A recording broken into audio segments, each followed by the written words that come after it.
Қайырлы күн, құрметті достар, қайырлы күн, құрметті көрермендер.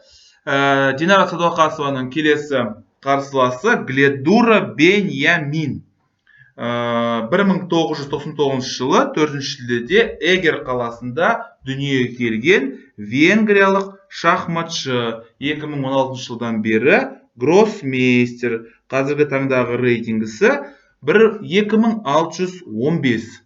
Кеттік, енді Беняның ойынын көрейік.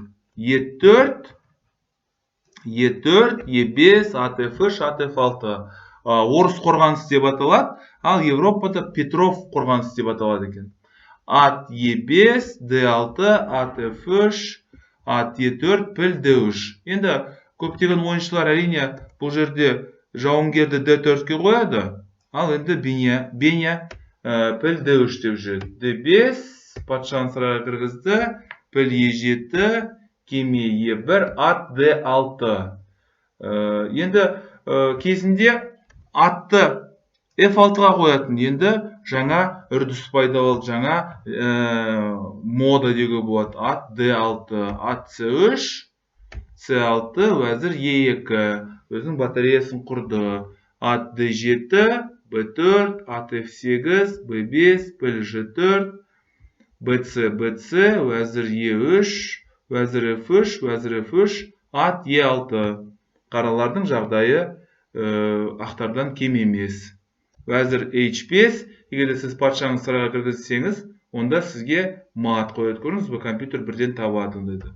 G6, уәзір G4, патшаны сырға кіргізді, піл A3, ат C8, жедік, H4. Енді Беня бізді бір шұқылайын деген ойы бар. H5 деп ақырындап шұқылайын ойы бар еді. Ат C5, кеме E5, уәзір D6, кеме A E1, ат E4. Егер де сіздердің атпен жейтін болсаңыздар, өз уәзірмен сіздің кемеңіз жеп кетеміз.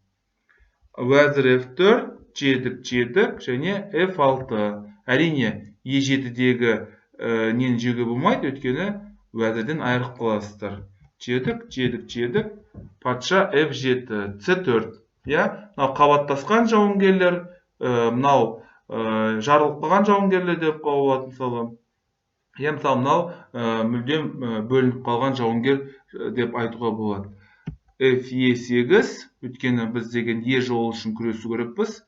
H5 шұқылауды жалғастырады.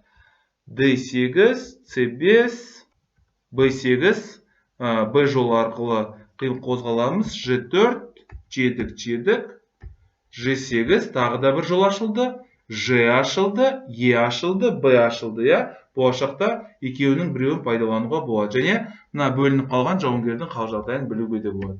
Бұлай G5, H4, ат F5, B4, патша E6, жедік, бұлай шах, патша G2, ат G7. Мүмкін басқа ойыншымен Динара деген қарсыласпен тағы да ойнар еді, бірақ енді Гледура оңай жаңғақ емес, сол себепті мұқият болу керек.